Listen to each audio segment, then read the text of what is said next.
সকলকে জয় গুরু ও আমার প্রণাম। পরম প্রেমময় শ্রী শ্রী ঠাকুর অনুকূল চরণে শত শত কোটি প্রণাম।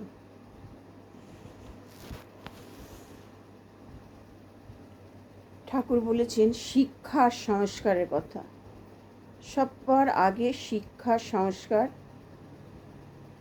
এই শিক্ষা সংস্কার তার সাথে ঠাকুর জড়িয়ে দিয়েছেন দীক্ষা। দীক্ষা, শিক্ষা, সংস্কার। দেখুন, একটা সংস্কার, শিক্ষা সংস্কার একটা বংশের পরিচয়। এটা জানবেন, একটা পরিবার একটা পিতামাতার পরিচয় এই শিক্ষা সংস্কারের মাধ্যমে পাওয়া যাবে। তাই শিক্ষা সংস্কারটা সবার আগে। একটা পরিবার, ওই যে বলেছে আরেকটা এসে ঠাকুর বলেছেন, পরিবার তখনই সুন্দর হয়, পরিবেশ তখনই সুন্দর হবে যখন পরিবারগুলো সুন্দর হবে, তখন এমনিতেই পরিবেশ সুন্দর হয়ে পড়বে। কেন? একটা পরিবারই কিন্তু একটা সন্তান গড়ে ওঠার মূল ভিত্তি। প্রাইমারি স্কুলও বলা চলে। তাহলে একটা স্কুল থেকে, একটা পরিবার থেকে, একটা গৃহ থেকে একটা শিশু সকল শিক্ষা পেয়ে তবে কিন্তু সে বাইরে যায় বা স্কুলে পরবর্তী ধাপে সে প্রাইমারি স্কুলে ভর্তি হয়। তার আগে তাকে শিক্ষা সংস্কার দিয়ে ঘরোয়া যেমন মা হাতে কলমে অ আ ক খ শেখায়, তেমনি সমস্ত কিছু শিখিয়ে পড়িয়ে তখন তারপরে কিন্তু সেই সন্তানকে, সে শিশুকে বাইরে বের করতে হয়। এটাই কিন্তু নিয়ম। এটা থেকে যারা বঞ্চিত, যারা করে না, বড় হয়ে তারা অনেক রকমভাবে সন্তানের থেকে প্রতিদান পায়। সন্তানকে আর তারা ইসে আনতে পারে না, তাদের আয়ত্তে আর থাকে না। তাই জন্য প্রথম থেকে আমাদের ঠাকুর এটাই বলেছে, একটা বংশের পরিচয় শিক্ষা সংস্কার। তাই প্রথমেই শিক্ষা সংস্কার দিয়ে একটা বাচ্চাকে গড়ে তুলতে হয়। ঠাকুর বলেছেন একদম ছোট আধো কথা থেকে 3 বছর বয়স থেকে একটা বাচ্চাকে তৈরি করতে হয়। এই যে সমস্ত কিছু দিয়ে, যেমন দেখুন বর্তমানে প্রথম ছিল টিভির নেশা বাচ্চাদের, কার্টুন দেখা, সেটাও ভালো ছিল। কিন্তু এখন যেটা হয়েছে বর্তমানে ফোন, এই ফোনে একটা বাচ্চার সমস্ত ভবিষ্যৎ নষ্ট করে দিচ্ছে, মস্তিষ্ক নষ্ট করে দিচ্ছে। আবার সেদিন শুনছি কি মাথায় কি রোগও সৃষ্টি হচ্ছে এই ফোন দেখার কারণে। এক নাগারে 6 ঘন্টা, 7 ঘন্টা, 4 ঘন্টা ফোন দেখার জন্য। তাই প্রথম থেকে যদি শুরু করে যে ফোন থেকে দূরে রাখা, তার জন্য বাবা মাকেও কিন্তু ফোন থেকে দূরে থাকতে হবে। শিশু কখন বাড়ি থাকবে না, আমার সন্তান কখন ঘরে থাকবে না, তখন তারা ব্যবহার করবে। এটা কিন্তু নিয়ম। তারা যখন স্কুলে যাবে কি পড়তে গেল, বাবা মাকে আগে সতর্ক হতে হবে, তারপর বাচ্চাদের থেকে ফোন দূরে রাখতে হবে।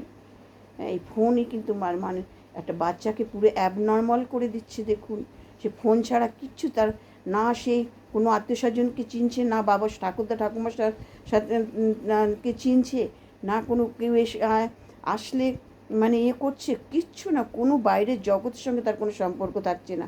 বাইরের জগৎটাই সে ভুলে যাচ্ছে। স্কুল আর বাড়ি আর ফোন, এতে বাচ্চার অনেক ক্ষতি হচ্ছে। তাকে ছোট্টবেলা সমস্ত দিক থেকে তাকে শিক্ষা সংস্কার দিয়ে বড় করে তুলতে হবে।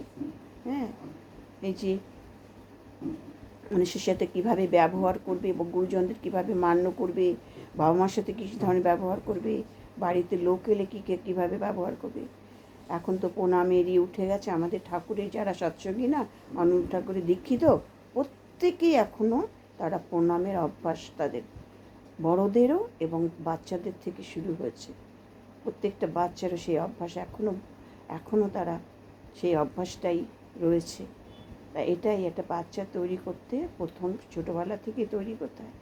এখন যে আধুনিক যুগ হয়েছে, খারাপ লাগে যে এত দেশ বা যুগ এত এগিয়ে গেছে, এত মডার্ন হয়েছে, এত আধুনিক হয়েছে, যে যারা আজকাল যুব সমাজ বা মেয়েরা এত আধুনিকতায় এত আলট্রা মডার্নের যুগ হয়ে গেছে যে তারা তাদের যে আদর্শ নীতি, তাদের ব্যক্তিত্ব, তাদের অস্তিত্বই ভুলে যাচ্ছে। তারা নিজেকে কিভাবে তুলে ধরবে সমাজের কাছে, লোকের সামনে সেটাই তাদেরই। আজকাল দেখেন সেই এমন বাজে এমন এমন পোশাক বেরিয়েছে, তারা শরীরের অর্ধেকটা অংশ বের করে রাস্তায় চলছে, শাড়ি পরলেও সব কিছু সমস্ত কিছু দেখা দেখা যাচ্ছে। এ কী ধরনের ইয়েছে, লজ্জা জিনিসটা দেশ থেকে উঠেই গেছে, লজ্জা বলে কিছু নেই। যেমন সামনে খোলা, তার পেট খোলা, পিঠ খোলা, এইভাবে তারা বাইরে বেরিয়েছে, এইভাবে তাদের শাড়ি পরার স্টাইল হয়েছে, জামা কাপড়ের হয়েছে, ব্লাউজের ডিজাইন হয়েছে। এই ডিজাইনগুলো বা কারা করছে, দেশকে কেন তারা এইভাবে অধঃপতনে নিয়ে যাচ্ছে, সব এই এই সভ্য সমাজটাকে ধ্বংস করছে, মেয়েদের ধ্বংস করছে। হ্যাঁ, এই যে ইয়ং মেয়েদের ধ্বংসের মুখে আজকে তারা, তাদের মধ্যে নাই কোনো সভ্যতা, ভদ্রতা, নম্রতা, লজ্জা, কিচ্ছু নেই। লজ্জা, ঘৃণা, ভয় তাদের মধ্যে কিচ্ছু নেই। এটাই কি সভ্যতা? এটাই এটাই যত দেশ শিক্ষিত হচ্ছে, যত আধুনিক হচ্ছে, ততই যেন এইসব মানে অশ্লীলতা যেন বাড়ছে। এইভাবে তারা বেড়েছে। না না মেয়ের বর্তমান যুগের মেয়েরা না শাঁখা পরছে, না সিঁদুর পরছে, না শাড়ি পরছে। শাঁখা, সিঁদুর, শাড়ি, গয়নায় যেভাবে একটা মেয়ের সৌন্দর্য ফুটে ওঠে দেখুন তো, আর কোনো কোনো পোশাকে সেটা ফুটে ওঠে কি না? তারপরেও আছে অনেক রকম পোশাক আছে, চুড়িদারও ভালো, তারপরে যে লেহেঙ্গা পরছে সেগুলো যদি ভদ্রভাবে পরে সেটাকেও সুন্দর দেখায়। কত সুন্দর সুন্দর পোশাক আছে যাতে ভালো লাগে, সৌন্দর্য ফুটে ওঠে। আমি কেন বা এই যে শর্ট পরবো, হাঁটুর উপরে জামা, এই শর্ট যে মেয়ে পরছে, হ্যাঁ, যেটা যেটা আজকাল ছেলেদের মধ্যেও দেখা যাচ্ছে না। ছেলেদের মধ্যেও, ছেলেরাও মানে এত খারাপ পোশাক পরে বাইরে বেরোয় না। পারবে ছেলেরা একটা গেঞ্জি পরে বাইরে বেরোতে, একটা শর্ট প্যান্ট পরে বাইরে বেরোতে পারে? কোনো দেখিনি, কিন্তু মেয়েদের দেখছি। কি হচ্ছে যুগে, কি হচ্ছে? এর বাবা মা মানে কন্ট্রোল করতে পারছে না, বাবা মার কন্ট্রোলে এরা নেই। বাবা মা কি দেখছেন আমার মেয়েটা কিভাবে ঘর থেকে বেরোচ্ছে, আমার মেয়েরা কী পোশাক পরছে মেয়েটি? এটা কি আধুনিক, মডার্ন? এটা কি যে আমরা আমার যা খুশি, হ্যাঁ আমার আমার ইচ্ছা আমি যা খুশি পরবো? যা খুশি পরার মধ্যেও নিজস্ব একটা লিমিটেশন থাকে, একটা থাকে। এটা কি আধুনিক যুগ? আমি তো কিচ্ছু বুঝতে পারছি না। রাস্তায় বেরোলে কয়েকটা দৃশ্য দেখলে খুব খারাপ লাগে। হ্যাঁ, আমাদের সময়ও তখন আমরাও তখন ফ্রক পরেছি, আমরাও তখন গাউন পরেছি, হ্যাঁ, আমাদের শার্ট পরেছি, জামা পরেছি হাঁটুর নিচে, হ্যাঁ, আর শাড়িটাই আমাদের বেশি পরেছি। আমাদের স্কুলেও শাড়ি ছিল। এখন তো স্কুলে উচ্চ মাধ্যমিক অবধিও মানে এই চুড়িদার হয়ে গেছে, আমাদের সময় শাড়ি পরতে হতো। হ্যাঁ, তারপরে হচ্ছে এই আমাদের সময় এগুলো ছিল, কত সুন্দর, তখনকারও কত সভ্যতা ভদ্রতা কত ছিল। আমরা বাবা মাকে এত ভয় পেতাম, বাবাকে, কাকাকে, জ্যাঠুকে, কখন আমরা মানে যেরকম জমের মতন ভয় পেতাম। ঘর থেকে বেরোবো না বলে, হ্যাঁ, সিনেমায় যাব না বলে কখনো পারতাম না। আর আমাদের সময় কিন্তু সন্ধ্যার পরে আমরা মেয়েরা বউরা কেউ ঘর থেকে বেরোতো না। এখন তো অন্যরকম হয়ে গেছে, 12টা অবধি রাস্তাঘাটে চলাফেরা করছে, লোকজন হয়ে গেছে, অসংখ্য লোক সংখ্যা বৃদ্ধি পেয়েছে, রাস্তাঘাট জমজমাট, আলো, সেটা আমি করছি না, কিন্তু আমাদের সময় আমরা কিন্তু সন্ধ্যার পরে কোনো ঘরে বউরা মেয়েরা ঘর থেকে বেরোতো না। তখন লোক সংখ্যা কম ছিল, রাস্তাঘাট ফাঁকা ছিল, কিন্তু এই ধরনের ভয় ছিল না, তবুও আমরা বেরোতাম না। এই ধরনের ধর্ষণের বা এই ধরনের খুনকামারির ভয় ছিল না তখন, কিন্তু তবুও আমরা বেরোতাম না। হ্যাঁ, তবু ওই যে আমাদের তখনকার একমাত্র ভয় ছিল কি, ওই যে মাঝে মধ্যে চোর ডাকাতি হতো আমাদের সময়, কিংবা ওই যে ভূতের ভয়, রাস্তাঘাটে যদি ঝড় ছাড়ে তার মধ্যে ভূত পেতনি বেরিয়ে যাবে, এই ধরনের ভয় ছিল আমাদের। কোনো ধর্ষণ হবে বা কেউ আমাদের আক্রমণ করবে এই ধরনের ভয় আমাদের সময় ছিল না। আমরা নিশ্চিন্তে রাস্তাঘাটে চলাফেরা করেছি। হ্যাঁ, তাই এটা এখনকার দেখি, কিন্তু আমাদের জানবেন আমাদের যে অনুকূল ঠাকুরের পরিবারগুলো না, এই লক্ষ লক্ষ কোটি কোটি কয়েক কোটি পরিবার আমাদের ঠাকুরের অনুকূল চন্দ্রে দীক্ষিত, এই যে লক্ষ লক্ষ পরিবারের মধ্যে এগুলো দেখবেন না, কিন্তু এগুলো নেই। হ্যাঁ, পরলেও হয়তো মেয়েরা চুড়িদার পরছে, সেরকমভাবে শরীর থেকে তারা সে ধরনের পোশাক পরছে। মায়েরা শাড়ি পরছে, শাঁখা সিঁদুর।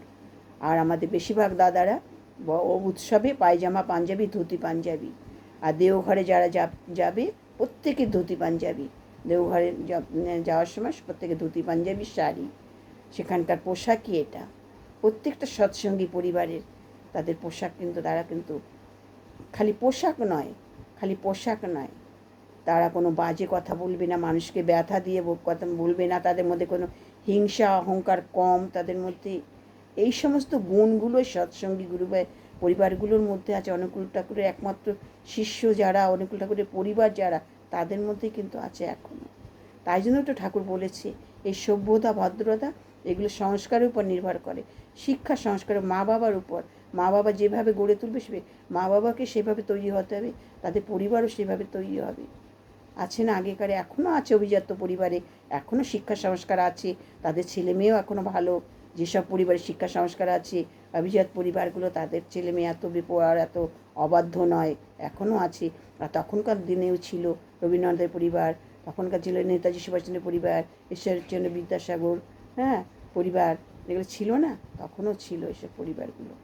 রবীন্দ্রনাথের ঠাকুর পরিবার, ঈশ্বরচন্দ্র বসু পরিবারের, নেতাজি সুভাষচন্দ্রের, তখন আমরা পড়েছি রবীন্দ্রনাথের লেখা সব এইগুলো। বিদ্যাসাগর, তারপরে ডক্টর বিধানচন্দ্র রায়, তারপরে এসে তখনকার বড় বড় অভিজাত পরিবার, জমিদার পরিবার ছিল, তাদের বউরা কখনো ঘর থেকে বাইরে বেরোনোর কথা ভাবতে পারতো না তখন। এখন যুগ পাল্টেছে, সব পাল্টেছে, ঠিক আছে, কিন্তু সভ্যতা ভদ্রতার কোথায় যাবে? এই যে নিজের যে অস্তিত্বটাকে বজায় রাখবে, ব্যক্তিত্ব অস্তিত্ব, এটাই সবথেকে বড় গুণ এবং দামি জিনিস, ব্যক্তিত্ব এবং অস্তিত্ব বজায় রেখে চলা। এটা যারা করতে পারে না তাদের তো মেয়ে হয়ে জন্মানো মানে ঠিক নয়। আমি পছন্দ করি না, আমার ভালো লাগে না, আমাদের সময়কার কারুরই এসব ভালো লাগে না। কিন্তু এখন বর্তমানে মেয়েরা লেখাপড়াও করছে, সব কিছু করছে, তার মধ্যে দিয়েও আবার এই আল্ট্রা মডার্ন আধুনিকতায় তারা এইভাবে রাস্তাঘাটে এরকম পোশাক পরিচ্ছদ দেখতে পাচ্ছি। শিক্ষিত অশিক্ষিত সব মেয়েদের মধ্যেই দেখতে পাচ্ছি। তাহলে ওই যে প্রকৃত শিক্ষা যারা, তারা কিন্তু এত উগ্রভাবে, এত অসভ্য এইভাবে কিন্তু বাইরে বেরোয় না তারা। লজ্জা নারীর ভূষণ, লজ্জাটাই তো মেয়েদের লজ্জা, সভ্যতা, ভদ্রতা, এই তিনটেই নিয়ে একটা নারী চরিত্র গড়ে ওঠে নারী। তাহলে এই জন্য সবসময় ধর্মপথে, ঈশ্বরকেন্দ্রিক পথে দীক্ষা নিয়ে চলতে হয়, সবসময় ঈশ্বরকে নিয়ে চলতে হয়, আধ্যাত্মিক জগতের মধ্যে থাকতে হয়, একটু ধর্মপথে চলতে হয় সবসময়। এইভাবে চললে, একটা আদর্শকে নিয়ে চললে সেসব পরিবারগুলো এইভাবে খারাপ হয় না। সৎ পথে, সঠিক পথে। আমাদের ঠাকুর বলেছেন গরিব হও কিন্তু সৎ হও, কর্ম করো, খেটে খাও, সৎ থাকো।